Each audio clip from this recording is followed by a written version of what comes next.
Hello, everyone. Welcome back to the RationalMister.com's daily brief recap. Um, happy, I guess it's Wednesday, hump day.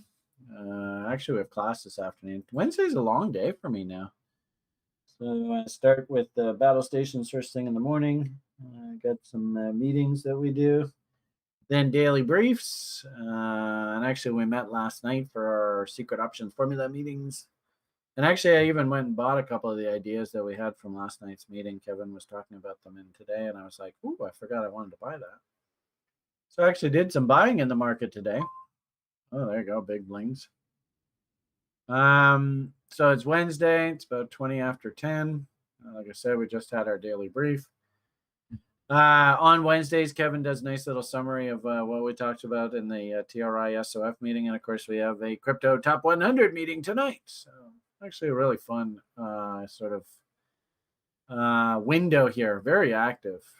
The only problem is so active, I absentmindedly booked a dental appointment. And it turns out I did it right while I'm supposed to be teaching class. Whoops. Shouldn't have done that. Anyway, obviously class takes precedence over teeth. So anyway, I'm not quite sure where I'm going with all that. Do you find it interesting that the breadth indicators are all pointing up? And it's weird. We get sort of like these little flashes where, oh, we're going to dump. And then, okay, we back up. Oh, we're going to dump. Oh, no, we back up. Oh, okay, dump.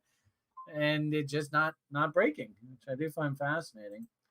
So the breadth indicator seems to be working fairly well here, just keeping us on the right side of sort of the general trend. What I will say is I think, my theme of late has been, yes, the data is pointing up, but I'm from Missouri. You got to show me that this is for real. Is that you blinging me, Kevin, or is that somebody else? Are you trying to get my attention? Somebody's trying to get my attention. Not me. Okay. So bear with me if the blings keep going. I'm going to try and get through this. Somebody has decided they want to talk to me right now, and it's a bit irritating. I don't know how to turn that damn shit off. So we might just get blinged through this whole presentation today. Okay, so long and short of it here, breadth is pointing up. I do get the impression that Mr. Biden is running into a lot of traffic with regard to turning the United States of America into the next great socialist nation of the world. And the right wing of the political party down in the States is like, not on my watch, damn it. We'll see how that goes. I think, if anything, what's going to happen here is the 1% that are sort of controlling the market.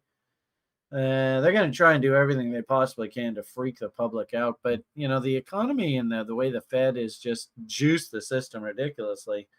It's so strong that really I don't think we need the big socialist programs. So we'll see how it goes. But if anything, I think it's probably in the United States of America's best interest and the world's best interest, to be perfectly honest with you, that we try and somehow put a check on people like Yellen.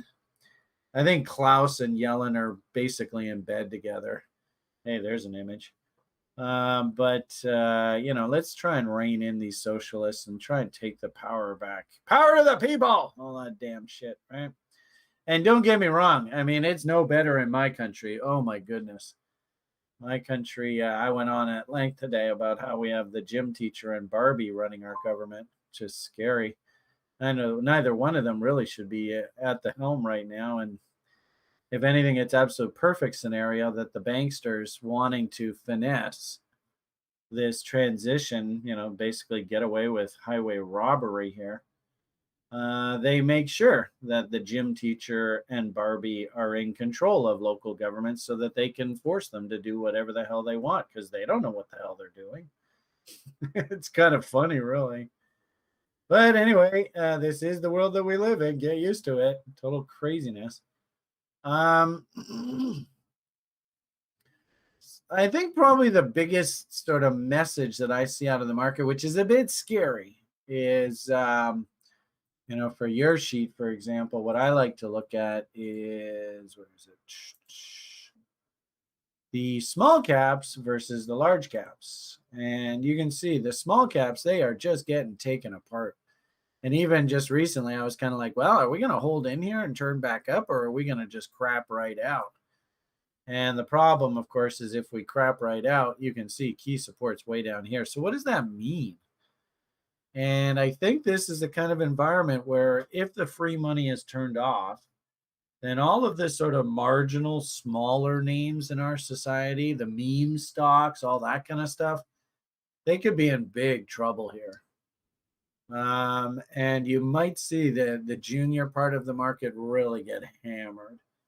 And ironically enough, like the big companies like Amazon and Facebook and Apple and Microsoft, they're so big and they're so sort of, now they become almost institutionalized in our society that people are actually going to run into them out of fear of being in anything else. So, as I said there a moment ago, big stock market and the breadth of the market is still pointing up. If anything, it's kind of good that we're seeing the oil market finally breaking a little bit here. This is just stupidity how high it's gone.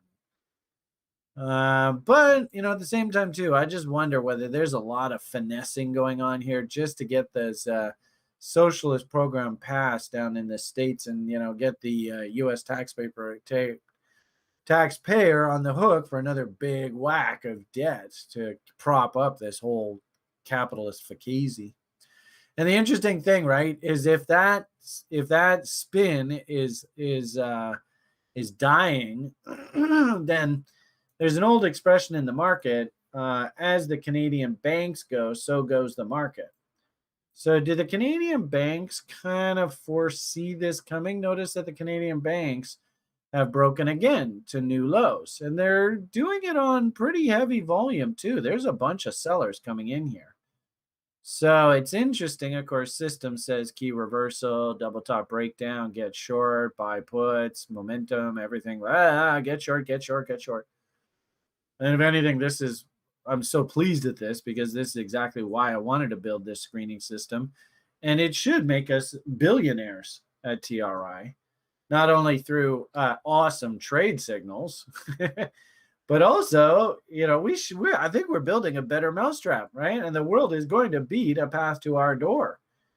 Not only do we have a pretty good reputation for teaching you how to behave and, learning the process, now we've actually got a kick-ass fucking signaling system platform, whether it be things like breadth and just keeping you on the right side of the market, or it actually be like getting like actual signals in your inbox on a daily basis of ideas that actually are kicking ass.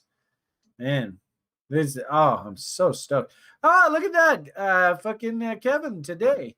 He was even going on in the Daily Brief today about how much he really loved this Ren. And lo and behold, look what popped up on your screener. Look at that. Kevin, do you see that shit? Cool. That's awesome. I mean, he's obviously he's pretty cool about all this. But that's awesome because he was actually going on in the Daily Brief. Oh, I really like this Ren. Did you know that the screener was spitting up this signal here? I didn't. Wow, that's fake. That's fucking awesome. And if anything, this is also a really good testament to a longtime site member, very first contest winner that we had for a seat in the school program. He won, David O. And he's absolutely in love. I think we'd call this an Adam and an Eve setup. So I think that's right down his alley. Look at